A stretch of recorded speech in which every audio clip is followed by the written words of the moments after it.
വന്ദേ മാതരം മുഴുവൻ ചൊല്ലിക്കുന്ന മോദി സർക്കാരിന്റെ ഹിന്ദു ദേശീയതയെ ഉണർത്തുന്ന ശ്രമങ്ങളെ ഡോക്ടർ സുകുമാർ അഴീക്കോട് ശക്തമായി എതിർത്തേനെ എന്ന് ഡോക്ടർ എം.എൻ. കാരശ്ശേരി. അഴീക്കോട് മെമ്മോറിയൽ ട്രസ്റ്റിന്റെ സുകുമാർ അഴീക്കോട് സ്മാരക പുരസ്കാരം സ്വീകരിച്ച് സംസാരിക്കുകയായിരുന്നു കാരശ്ശേരി.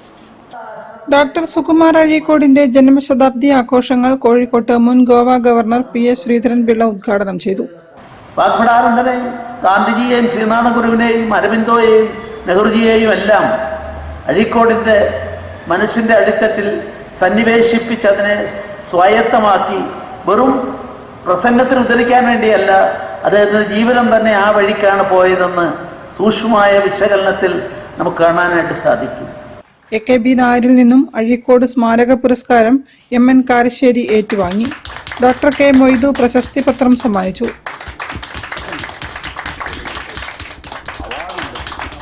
മതനിരപേക്ഷ ഇന്ത്യക്ക് വേണ്ടി നിലകൊണ്ട സുകുമാർ അഴീക്കോട് ഇന്ന് ജീവിച്ചിരുന്നെങ്കിൽ ദേശീയ പ്രസ്ഥാനത്തിന്റെ ഭാഗമായുണ്ടായ വന്ദേ മാതരത്തിന്റെ ചരിത്രവും സ്വാതന്ത്ര്യാനന്തര ഭാരതത്തിൽ അതിന്റെ എന്തുകൊണ്ട് ഒഴിവാക്കിയെന്നും വിശദീകരിക്കുമായിരുന്നുവെന്ന് എം.എൻ. കാരശ്ശേരി പറഞ്ഞു. അഴീക്കോട് മാഷാണെങ്കിൽ ഒന്നാമത്തെ കാര്യം, അദ്ദേഹം 3 ഭാഷയിൽ ശരിക്കും പണ്ഡിതനായിരുന്നു. മലയാളം, സംസ്കൃതം, ഇംഗ്ലീഷ്. മലയാളത്തിലും സംസ്കൃതത്തിലും അദ്ദേഹത്തിന് MA ഉണ്ട്. അദ്ദേഹം BCom, BT, MA, PhD. അദ്ദേഹത്തിന്റെ പഠന മേഖല 3 ആയിരുന്നു: സാഹിത്യം, രാഷ്ട്രീയം, തത്വചിന്ത. അദ്ദേഹത്തിന്റെ ആവിഷ്കാര മാധ്യമങ്ങൾ 3 ആയിരുന്നു: അധ്യാപനം, പ്രഭാഷണം, എഴുത്ത്.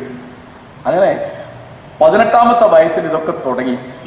അദ്ദേഹത്തിന്റെ പ്രധാനപ്പെട്ട ലേഖനം അടിച്ചു വരുന്നത് 18ാമത്തെ വയസ്സിലാണ്. അദ്ദേഹത്തിന്റെ ആദ്യത്തെ പൊതുപ്രഭാഷണം എന്ന് പറയുന്നത് 18ാമത്തെ വയസ്സിലാണ്.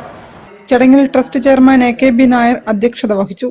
P. Gangadharan Nair, father Sunil Jose, Attakoya Pallikandi, A. Jayathilakan എന്നിവരും സംസാരിച്ചു. News bureau, Kozhikode. Rotary Calicut cyber സിറ്റിയും റോട്ടറി ചെന്നൈ ആങ്കറേജും സംയുക്തമായി ബേപ്പൂർ ഡെവലപ്മെന്റ് മിഷൻ ചാരിറ്റബിൾ ട്രസ്റ്റിന് 6 ഡയാലിസിസ്